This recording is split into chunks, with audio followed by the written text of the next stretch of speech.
Hola, muy buenas, bienvenidos a nuestro nuevo episodio 4 de nuestros Ya Talks. Los Ya Talks son conversaciones que tenemos con personas de distintos ámbitos. Anteriormente hemos tenido a Pedro Jara, psicólogo, David Corrochano, filmmaker, Iván Raña, campeón del mundo de triatlón. Y hoy tenemos con nosotros un invitado especial. Como sabéis, los programas Ya Talks están relacionados con nuestro proyecto Ya Lifestyle, que es un proyecto encaminado con esa intención de generar una difusión del autoconocimiento y también de inspirar personas a hacer más por sí mismas, por la sociedad, por el medio ambiente. Hoy tenemos una invitada especial, Montse Pereira, bienvenida. Hola, buenas Adrián. Espero que te sientas como en casa. Y bueno, Montse es una apasionada en reducir bajas laborales en las empresas, mejorando los conflictos internos, transformando equipos para acceder a la felicidad en el entorno de trabajo. Más de 20 años de profesión, continúas ilusionando a personas en su camino hacia la transformación y el liderazgo. Montse es fundadora de Motivación Dinámica, hace casi 10 años, un equipo multidisciplinar, mediadora en resolución de conflictos empresariales, experta analista conductual, coach empresarial para equipos de alto rendimiento, conferenciante, formadora de soft skills y numerosas cosas más. También eres experta en la gestión del estrés. Cuéntanos un poquito de qué va tu trabajo. Sabemos que podemos explayarnos muchos, pero para que las personas puedan entender a qué te dedicas. Vale, para decirlo concretamente, sobre todo cuando estamos hablando de empresario o empresaria, reducir las bajas laborales. Clave fundamental ahora mismo, ¿para qué? Para aumentar la rentabilidad y no estar realizando esa búsqueda de talento o esa capacidad de congelar a los equipos en la empresa, sino lo que hacemos es trabajar con ellos para que estén felices en el entorno laboral. ¿Y se consigue? Se consigue cuando las personas quieren. Dato importante, ¿no? Hay una parte de nuestro trabajo importante de seguimiento y de estudio de cada una de las personas. Analizamos a los perfiles por su comportamiento y a partir de ahí vamos evolucionando con ellos a través de diferentes metodologías, pero la persona tiene que querer. Entonces es un trabajo no solo en el contexto global de la empresa, sino un trabajo de individuo a individuo, ¿no? Trabajo individual. Efectivamente. La persona tiene que querer transformarse. Muy bien.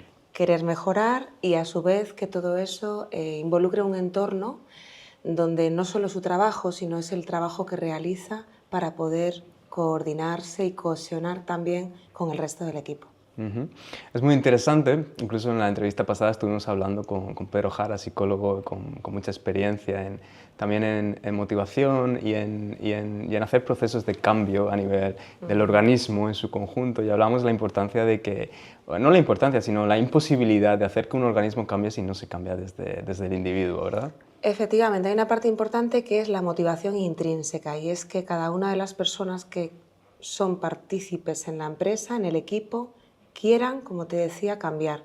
La posibilidad la tenemos todos y todas. El tema es dar esa toma de decisiones, ese paso adelante para generar el cambio. Muy bien. Yo personalmente, primero quiero darte la enhorabuena porque sé que tu trabajo es un trabajo con Moya, donde hay que enfangarse mucho para generar y producir esas transformaciones. Y bueno, he estado también en algún proceso parecido, también de lleno, y te doy la enhorabuena porque es un trabajo fantástico. He visto también que trabajas con planes de igualdad y con esa implantación dentro de la empresa de ese plan de igualdad. ¿Con qué dificultades te encuentras a la hora de hacer este trabajo? La mentalidad en cuanto a la igualdad, dadas las circunstancias en las que estamos, cuesta un poquito asumir, pero es una obligación legal. A partir de 50 trabajadores tenemos la obligación. Entonces, las dificultades es la resistencia al cambio. O sea, al final el plan de igualdad es un diagnóstico, es como una auditoría, por ponerte un ejemplo y para que todo el mundo pueda entenderlo, como si hiciéramos una auditoría de calidad, pero en igualdad. Entonces toca sumergirse en la estrategia, en el funcionamiento, en las personas dentro de la empresa. Eso siempre cuesta porque cuesta, ¿no? Cuando nos sumergimos y profundizamos, hay según qué información que cuesta trasladar, pero bueno, al final hay que hacerla. ¿Por qué? Porque hay una obligación legal, entonces la empresa se involucra al final para realizarlo. En la mayoría de las empresas lo que suele suceder es que luego sí que cuesta trasladar al equipo. Entonces, a través de la sensibilización y los protocolos de acoso es como se traslada esa implementación del plan de igualdad, para que asuman y para que entiendan qué significa. Porque muchas veces no tienen ni idea, claro. Ya.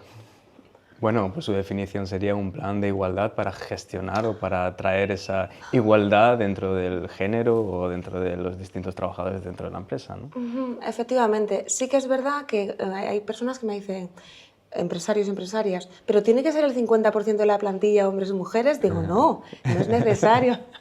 Claro, al final, la situación de cada empresa la conoce cada empresa. Sí que si hay un menos de 25% de hombres o de mujeres, hay que justificar el porqué.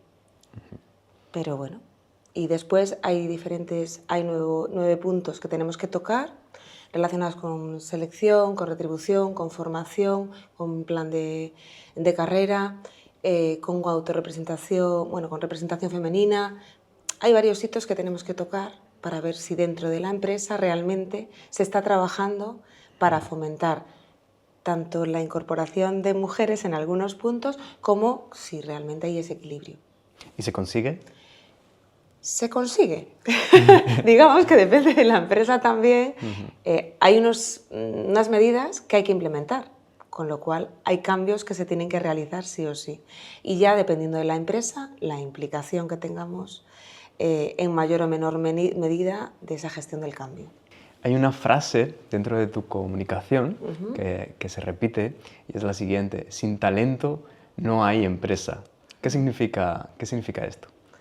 Sin talento no hay empresa está bastante conectado como que si queremos crear un tipo de empresa que realmente conecte tanto a nivel empresarial como social, a mí me gusta engranar las dos cosas, la persona se tiene que sentir cómoda dentro, tiene que haber compromiso y el talento no siempre es algo que yo tenga desde que nazco, puede ser que tenga ese talento, pero con el tiempo también puede ser un talento que vaya desarrollando. Pero el talento va en mi esencia y tengo que tener la capacidad de poder desarrollarlo en el lugar en donde esté, que me lo permitan, quiero decir. Que el lugar donde están permita desarrollar ese talento, ¿verdad? Veo ya en la dinámica que hemos entablado de pregunta-respuesta que hay un condicionante, ¿no? Y el condicionante es las empresas que quieran, ¿no? Que tengan esa voluntad, que tengan esa predisposición. Hay empresarios que quieren, que tienen la predisposición de generar esos entornos donde el talento pueda relucir desde la esencia. Tenemos muchos clientes, o sea que eso quiere decir sí.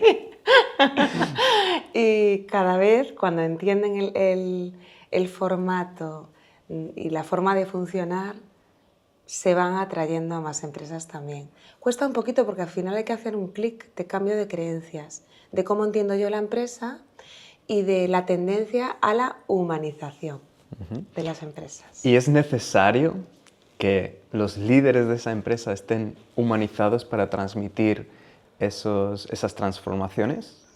Es muy importante que los líderes sientan esa humanización para poder hacer la integración y que se gestione el cambio de manera real.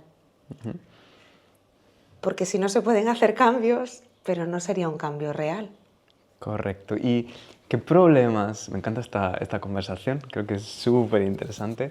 ¿Qué problemas te encuentras, ¿no? Cuando, por ejemplo, si entras en una empresa y ya desde el mismo liderazgo hay una resistencia a ese cambio, entendiendo que el organismo funciona en su conjunto y no va a funcionar de manera separada, ¿no? La concepción fragmentada no participa dentro de un cambio global. ¿Se entiende cuando tú entras y transmites ese cambio o esa transformación desde la esencia? Desde dirección, en las reuniones que hay que hacer previas, sí empiezan tienen una necesidad de resolución de conflictos y de entender que es necesario el cambio.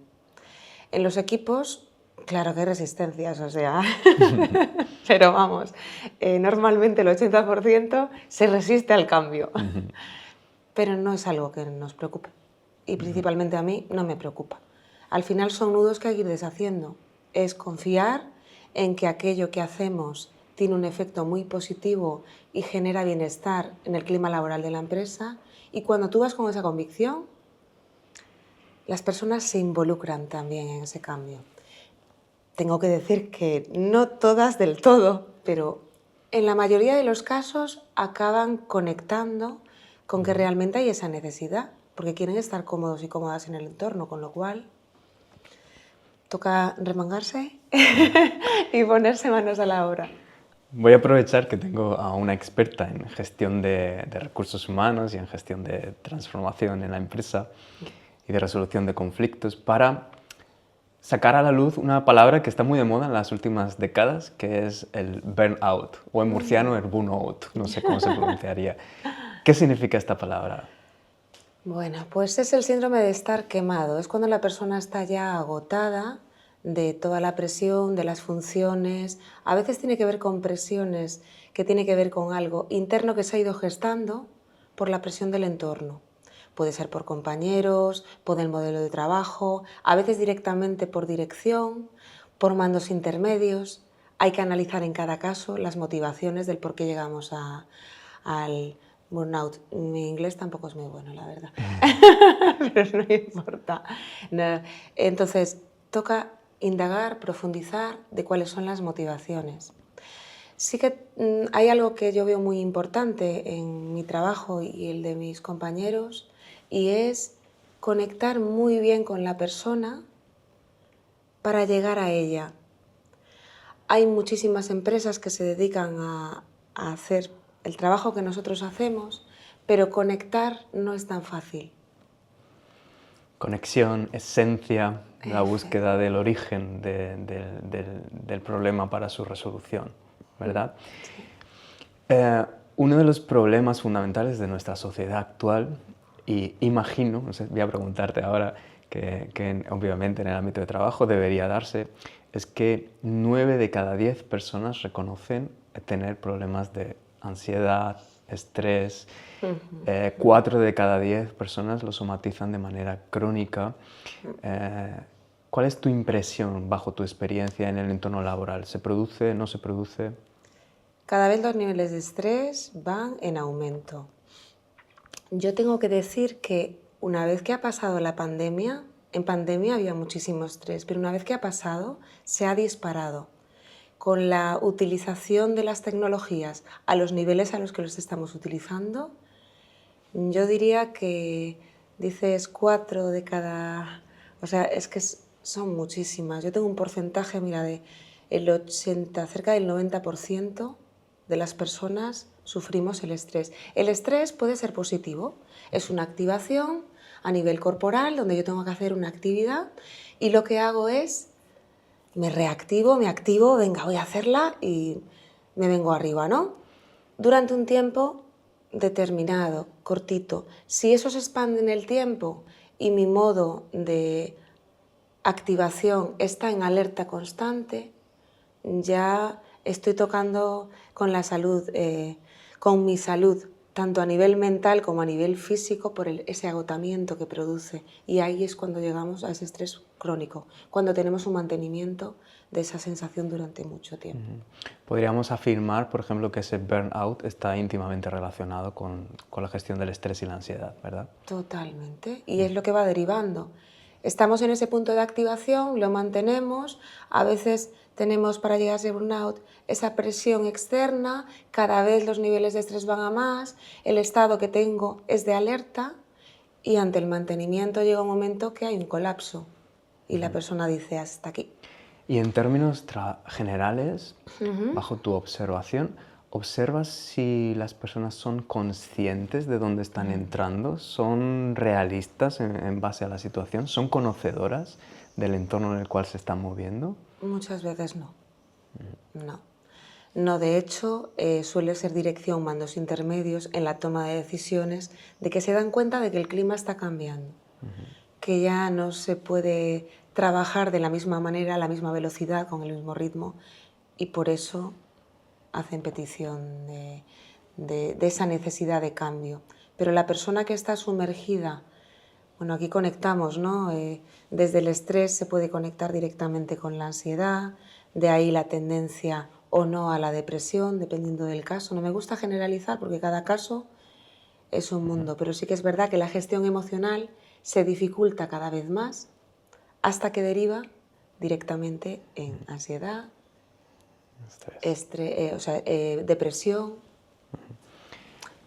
Has afirmado anteriormente, ¿no?, que observas directamente que tras el COVID ha aumentado todo este tipo de patologías, sobre todo también por el aumento del uso de la tecnología. Hay un filósofo que me gusta mucho, que es Zygmunt Bauman. Él habla de la vida líquida y de la sociedad líquida. Esta sociedad líquida es una sociedad donde las personas, ante el cambio constante del entorno, llevado por ejemplo por las tecnologías, no son capaces de asimilar el cambio de tanta información y de constante movimiento. Y él afirma que el origen de esta depresión o de estas ansiedades puede venir por ahí. Esto sumado, ¿no?, a movernos en esta sociedad del éxito o de la superación constante o de la competitividad. ¿Cómo podemos atacar esto para generar una transformación? Debido a cómo se encuentra ahora mismo la sociedad, he visto en tus comunicaciones que hablas de los hábitos atómicos. Me encanta el nombre que le han puesto a esto. Cuéntame, ¿qué son los hábitos atómicos? Pues mira, efectivamente es, tú lo decías, ¿no?, de qué manera giramos, hacemos esta transformación y nos conectamos para poder conectar. Y es a partir de los hábitos. ¿Qué hábitos tengo yo a todos los niveles? De alimentación, de descanso, de relaciones con los demás. Tengo que hacer una revisión de qué manera vivo, desde que me levanto hasta que me acuesto, qué es lo que hago para realmente estar conectado y conectado conmigo y con los demás. Como bien comentábamos, con esta situación que hemos tenido y la adaptación a tanta tecnología, estamos en un momento donde accedemos e intentamos ir hacia la humanización, pero está siendo todo lo contrario. Nos estamos deshumanizando. La búsqueda y esto a lo mejor voy un poco un poco contraria a lo que se dice, ¿no?, pero realmente es lo que siento. O sea, estoy muy preocupada por el amor propio, el autocuidado, y me estoy olvidando de que en mi autocuidado también está la conexión con los demás. No puede funcionar el autocuidado si yo me desconecto del mundo. Y esa tendencia está sucediendo, se está dando. Hábitos. Tomarme cañas con mis amigos y con mis amigas también. Compartir momentos con la familia, con la pareja. Compartir momentos de trabajo donde yo me sienta autorrealizado y autorrealizada. Simplemente salir a la calle y el conectar con un escaparate. Fíjate qué sencillo, el conectar con lo sencillo, pero que sea rutina también en mi vida para que en ese momento me despeje y deje mi mente que vuele libre y que pueda fluir y conectar conmigo. Me fascina que los 4 invitados que habéis estado sentados aquí, pues obviamente porque sois personas con un trabajo personal, porque hemos vivido sobre la experiencia anteriormente todo esto, lo hemos comprendido, lo hemos conocido para poder hacer nuestros propios cambios individuales y así poder transmitir. Coincidís en la importancia de lo sencillo, coincidís en la importancia de ese conocimiento y de ese autoconocimiento, por eso el fin de estas charlas, también de nuestro proyecto, ¿no? Me gusta mucho también que hay una palabra que utilizas que es la de la concentración, la importancia de la concentración en el trabajo. Uno de los recursos, yo estoy muy empeñado también en poder traer esta información a los empresarios y son muy reacios en muchas áreas. pero estoy muy empeñado en que esos empresarios sean conscientes de la importancia que tienen ciertas técnicas y no solo para relajarse, no solo para desestresarse, sino principalmente para ser más productivos también, porque una mente clara, una mente tranquila es una mente productiva. Cuéntanos la importancia de la concentración en los puestos directivos, por ejemplo. Vale, tenemos que tener en cuenta que ahora mismo hay una evolución incluso en dirección. Dependiendo de la edad de esa persona directiva, va a haber una serie de necesidades porque ha crecido en un entorno diferente, ¿no? Por ponerte un ejemplo, hay muchos mandos intermedios ahora que son de las últimas generaciones, millennials y generación Z, acostumbrados a lo que se llama el multitasking. Pero, Adrián, yo te pregunto, ¿tú eres capaz de estar pensando en un elefante y en el color rosa a la vez? Bueno, si me preguntas a mí, yo sí soy capaz, pero, pero no sería capaz. La respuesta sería no. De manera, es complicado, o pienso en el elefante o pienso en el rosa. Ajá. El multitasking funciona al final así, ¿no? Sí, Y es la mente humana necesita estimular solamente un objeto. En la meditación lo llamamos el objeto de meditación, por eso necesitamos, ante tantas alternativas, ¿no? Una metáfora buena para explicar esto. Me encanta, estamos entrando en mi tema. Es como se representa en la flor de loto o en una planta, ¿no? La planta tiene un montonazo de raíces y esas raíces al final van a parar en una. Esto en el yoga se llama pratyahara, que es abstracción de los sentidos. Nosotros no podemos estar con tantos pensamientos al mismo tiempo, eso nos altera la mente no es capaz de concentrarse. Entonces, cuando venimos a esa unión del pensamiento, cuando estoy solo con un estímulo, es cuando la mente es productiva. Es el momento de 100% productividad de la persona. Y además, que el tiempo que yo tardo desde que me concentro a una cosa o pongo atención en algo y cambio, ya estoy perdiendo, ya se está perdiendo productividad por el camino y ya mi mente tiene que volver a recolocarse. En dirección te puedo decir, ya las generaciones senior que llevan muchos años en dirección, digamos de 40 para arriba, bueno, de 40, sí, sobre todo de 40 para arriba, no realizan tanto este multitasking. Suelen ser personas que se concentran más en la tarea, menos adaptadas a las tecnologías, pero más focalizadas en la estrategia, en lo importante. Pero las generaciones posteriores tenemos una tendencia, nos vamos a incluir, a intentar hacer demasiadas cosas a la vez. Y cae la productividad en un 40 o 50%. O sea que este mito del multitasking tenemos que eliminarlo, ¿verdad? Es complicado porque, como te comento, la generación Z ahora mismo está acostumbrada a estar haciendo dos cosas a la vez, que no es real. Dejas de hacer para hacer otra cosa. Cuando pones el foco, si analizáramos en milésimas de segundo, estamos haciendo una cosa y la otra, una cosa y la otra, una cosa, no las dos a la vez, en realidad. Montse, tú también eres empresaria, entonces vives en tu propia carne todo esto. Antes has hablado de la importancia de esos hábitos atómicos y ya sabes que nuestro proyecto Ya Lifestyle es un proyecto de estilo de vida integral, es decir, no hay una transformación solamente del cuerpo, tiene que ir acompañada de una mente serena, de unas emociones en calma y tranquilas, de un tipo de alimentación u otro, pero que sea sana, que sea saludable, y de las relaciones, del resto de las relaciones. ¿Por qué no resistimos tanto las personas, los trabajadores, el ser humano, a darnos cuenta de que las relaciones tienen que cambiar también para poder generar esa transformación? Yo aquí, Adrián, te voy a contar que creo que lo que hay detrás es miedo. La emoción que yo conecto con el tipo de relación, tengas la relación que tengas, tenemos miedo a involucrarnos porque tenemos miedo a que eso produzca daño.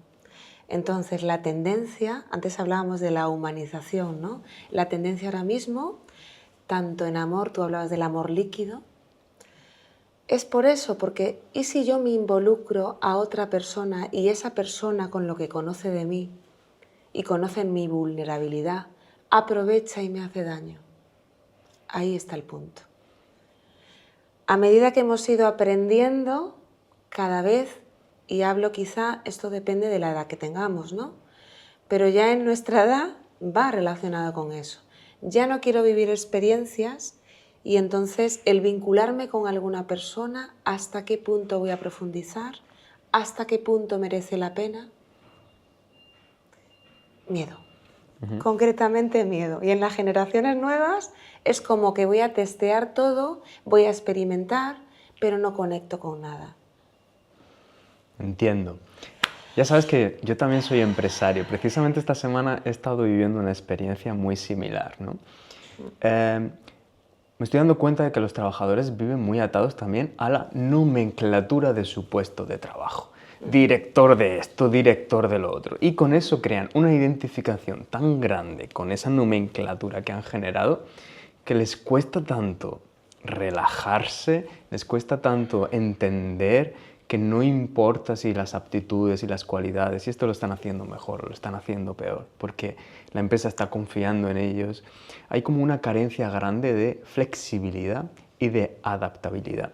Y lo que yo encuentro es que esa carencia de flexibilidad y adaptabilidad está en el miedo que tú me cuentas, pero es un miedo que está en la punta abajo del iceberg escondido, ¿no? No se dan cuenta de que están haciendo una resistencia aún mayor a un cambio que les va a beneficiar a ellos mismos. ¿Cómo logras, porque para mí en este proceso, por ejemplo, está siendo muy complicado, cómo logras introducir esa semilla para que esa persona se pueda dar cuenta de lo que está ocurriendo? El cambio, se ve que me necesitas a mí.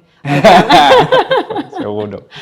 Pues lo primero es generar desde dentro a veces, mira, vamos a imaginarnos que tuviéramos una familia. La empresa es como una familia. Padre, madre, hijos, primos, está toda la familia, abuelos. ¿Qué pasa? Que cuando hay mucha confianza, ¿cómo me estás diciendo que yo, que soy abuelo, de repente tengo que ser tío también? Al final hay un sistema de funcionamiento, en la empresa funciona igual.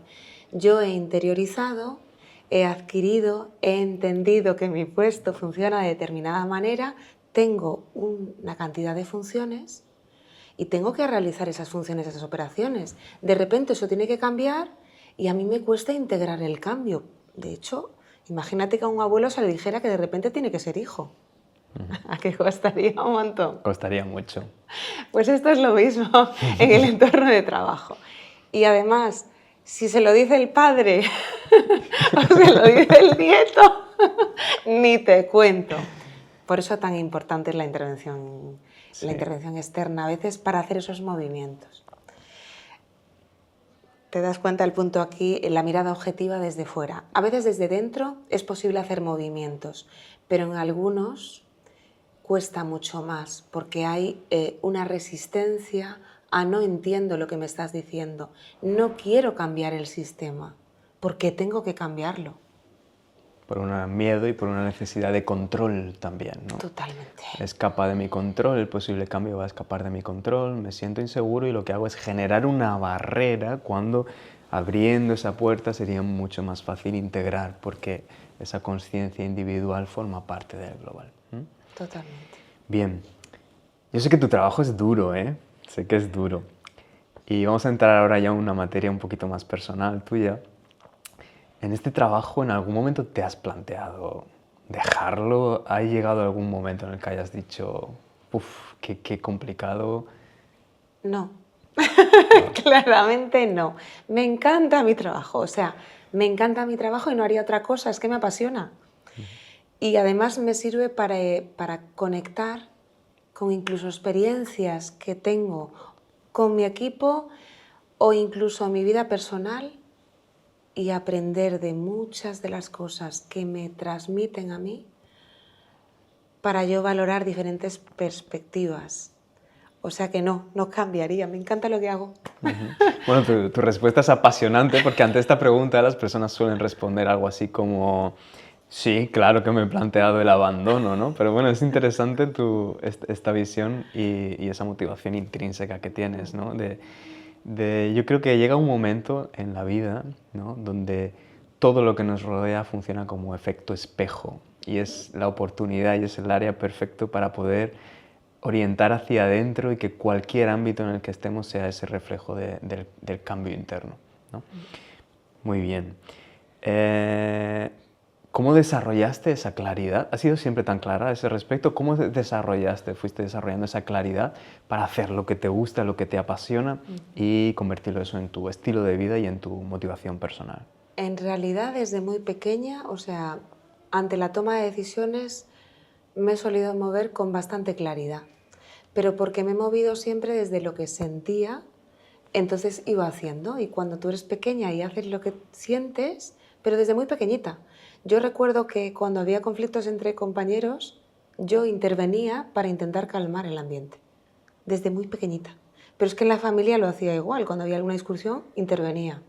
Te digo una cosa, a veces también ponía el punto para decir, esto tiene que explosionar, porque a veces hace falta el punto de explosión para que luego llegue la relajación. Si no hay una tensión latente que no funciona, y a veces me pasa en la empresa. Cuando, bueno, te comentaba, ¿no? Ayer, desde las 8:30 de la mañana hasta bien avanzada la tarde, realizando entrevistas todo el día, mi compañero y yo.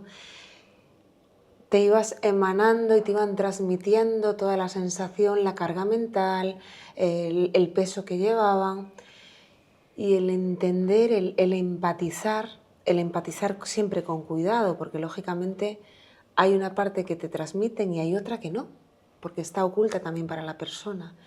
Pero el llegar a ese punto de conexión donde la persona es capaz de abrir su caparazón y te cuenta prácticamente todo, incluso cuando termina la entrevista, algunas de las personas me pidieron darme un abrazo, porque necesitaban esa liberación. Sí. Es un trabajo interno que viene desde muy pequeña, como te digo, y con mucha claridad conectada al propósito, a mi propósito de vida, ya no solo profesional, sino de vida. Me parece muy curioso, ¿no? Y lo has expresado muy bien.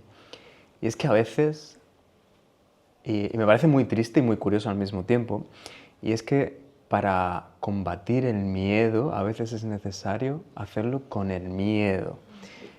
Como tú lo has dicho, hay que tensar la cuerda para que en un momento dado se rompa. Y esto es motivo de un conocimiento también, pero también de la ignorancia humana. A veces no queremos entrar en detalle, no queremos entrar en el origen de la situación, en el origen del miedo, en el origen de la inseguridad, y eso hace que se arme ese caparazón, ¿no?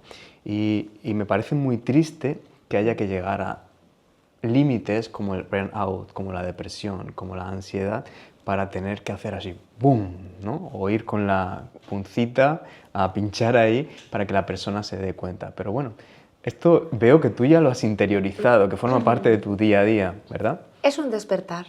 Y para despertar te tienes que dormir. Entonces, yo es que es la comparativa que hago.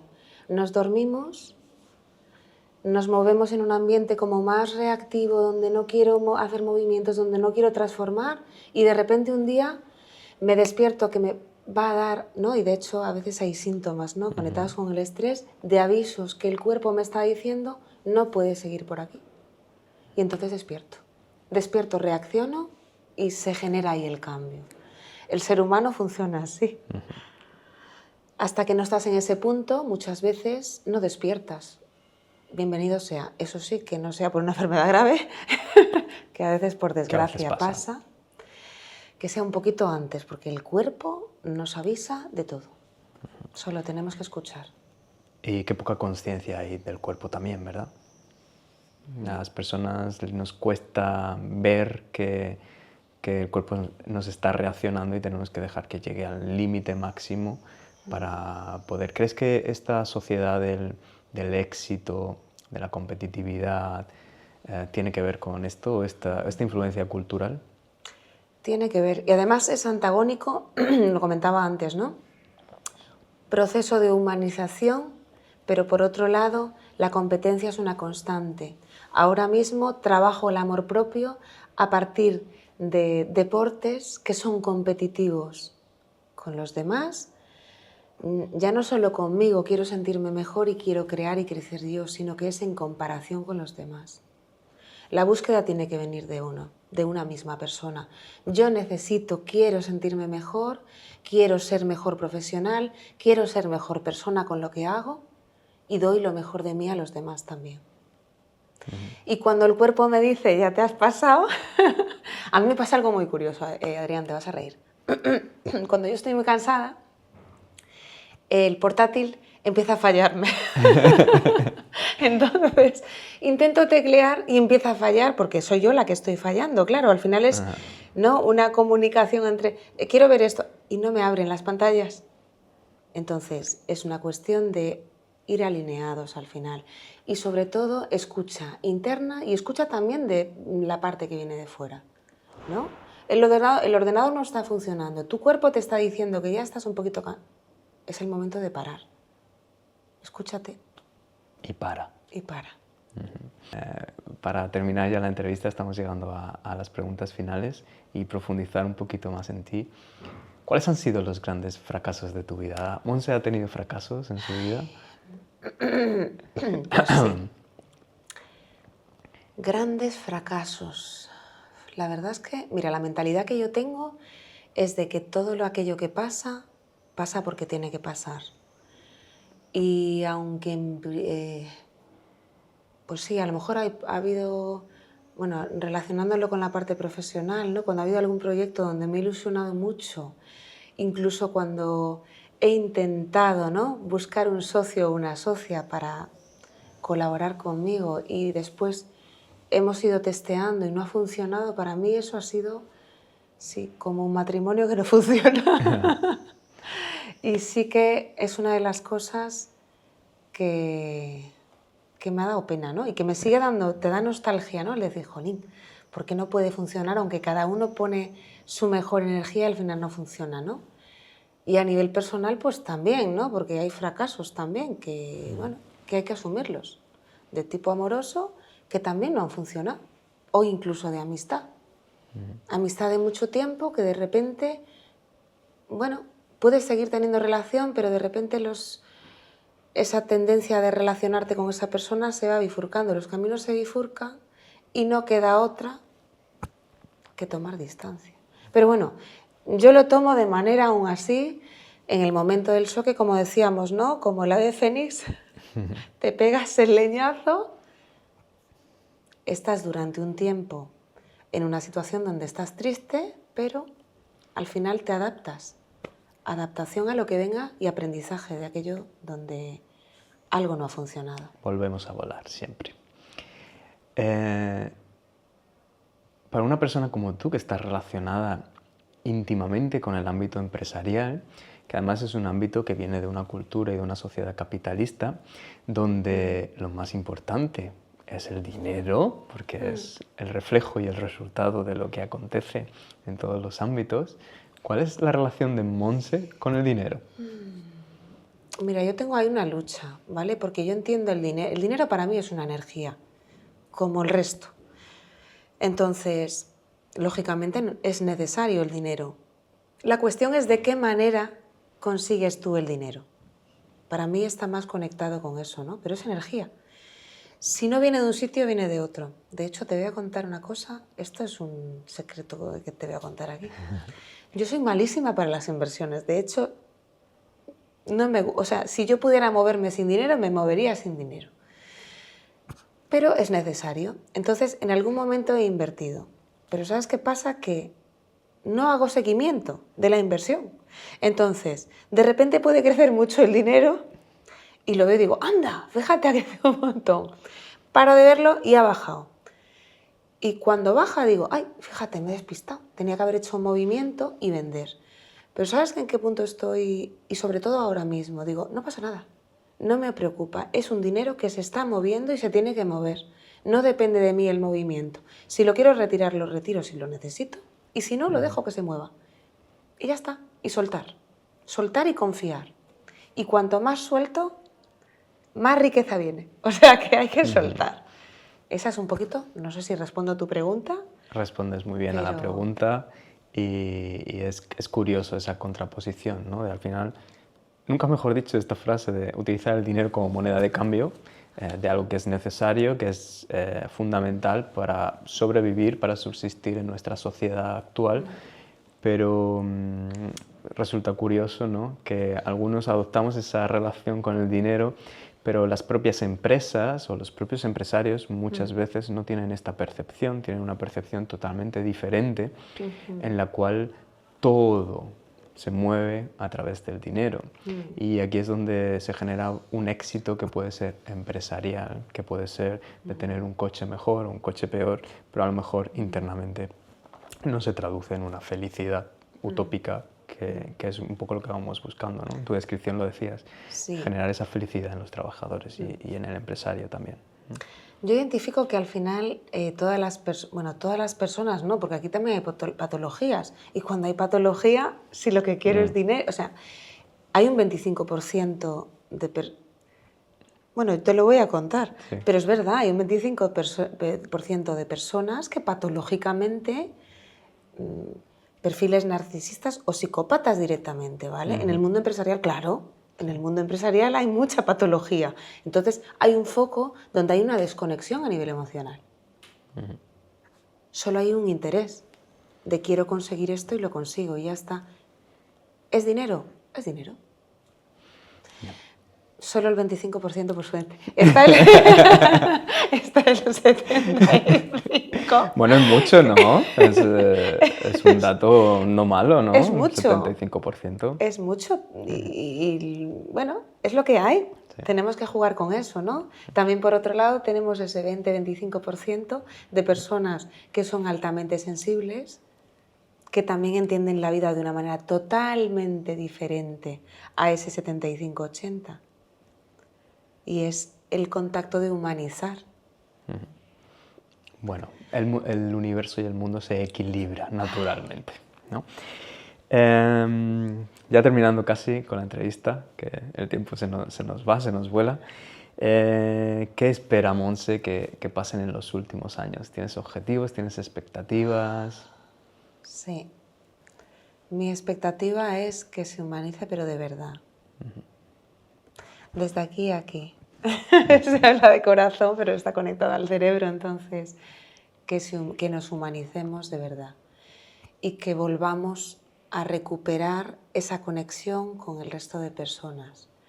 Que apaguemos un poquito Netflix, el móvil, el ordenador, conectemos con la naturaleza, conectemos con la buena alimentación y conectemos con otras personas de la manera que cada uno o cada una sepa, pero conectemos más. Muy bien, Montse, pues vamos a cerrar la entrevista ya. Voy a ponerle un título que va a ser el de humanizar tanto la empresa como la sociedad, como cualquier tipo de relación que nos rodea. Creo que esta palabra define bien la entrevista que hemos hecho. Mil gracias por compartir con nosotros. Yo creo que podemos tener también aquí conversación para rato, así que ya te invito, te lanzo ahí una invitación para otro posible podcast que hagamos en el futuro. Y nada, un placer que hayas compartido con nosotros y bienvenida, esta es tu casa. Gracias.